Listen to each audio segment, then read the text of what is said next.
ಹುರುಳಿಕಾಳು ಚಟ್ನಿ ರಾಗಿ ರೊಟ್ಟಿ ಮಾಡುವ ವಿಧಾನ. 1 ಕಪ್ಪು ಹುರುಳಿಕಾಳು, 1 ಕಪ್ ಕಡಲೆಬೀಜ, ಸ್ವಲ್ಪ ಕೊಬ್ಬರಿ, 1 ಗೆಡ್ಡೆ ಬೆಳ್ಳುಳ್ಳಿ, ಸ್ವಲ್ಪ ಹುಣಸೆಹಣ್ಣು, ಹಸಿಮೆಣಸಿನ್ಕಾಯಿ 5. ಮಾಡುವ ವಿಧಾನ. ಈಗ ಸ್ಟವ್ ಹಚ್ಚೋಣ. ಅದ್ರ ಮೇಲೆ ಒಂದು ಬಾಣಲೆ ಇಡೋಣ. ಈಗ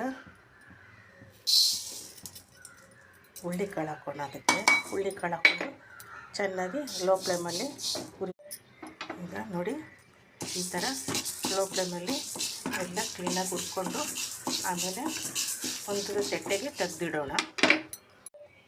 ಈಗ ಕಡಲೆ ಬೀಜ ಹಾಕೋಣ.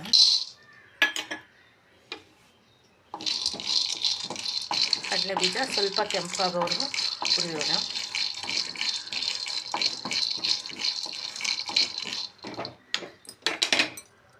ಈಗ ಒಂದು ಪ್ಲೇಟಿಗೆ ತೆಗೆದಿಡೋಣ.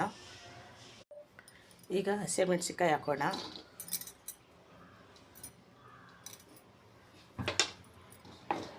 ಒಂದು 6 ಹಸಿಮೆಣಸಿನ್ಕಾಯಿ. ನಿಮಗೆ ಬೇಕಾದರೆ ಇನ್ನೂ 2 ಹಾಕ್ಕೋಬೋದು ಅಥವಾ ಕಮ್ಮಿ ಮಾಡ್ಕೋಬೋದು. ನಿಮಗೆ ಖಾರಕ್ಕೆ ತಕ್ಕಂತೆ ಹಸಿಮೆಣಸಿನ್ಕಾಯಿ ಹಾಕ್ಕೊಂಡು ಸ್ವಲ್ಪ ಚೆನ್ನಾಗಿ ಹುರ್ಕೋಬೇಕು. ನೋಡಿ ಈ ಥರ ಮೆಣಸಿನ್ಕಾಯಿ ಹುರ್ಕೋಬೇಕು. ಚೆನ್ನಾಗಿ ಹುರ್ಕೊಂಡ್ರೆ ಚಟ್ನಿ ಚೆನ್ನಾಗಿರುತ್ತೆ.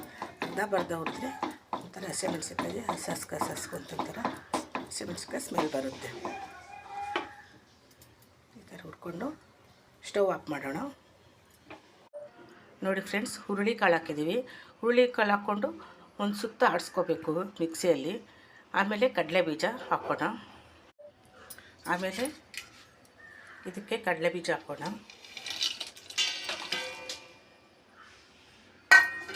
ಆಮೇಲೆ ಇದಕ್ಕೆ ಹುಣಸೆಹಣ್ಣು, ಆಮೇಲೆ ಬೆಳ್ಳುಳ್ಳಿ, ಆಮೇಲೆ ಹುರಿದಿಟ್ಟಿರೋ ಹಸಿಮೆಣಸಿನ್ಕಾಯಿ.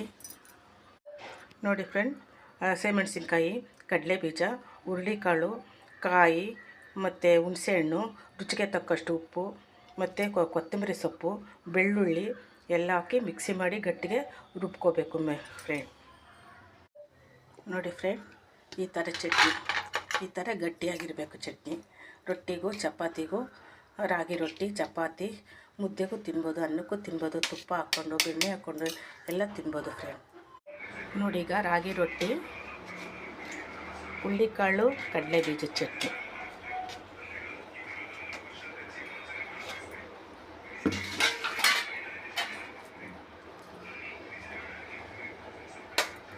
ಫ್ರೆಂಡ್, ಹುರುಳಿಕಾಳು ಚಟ್ನಿ.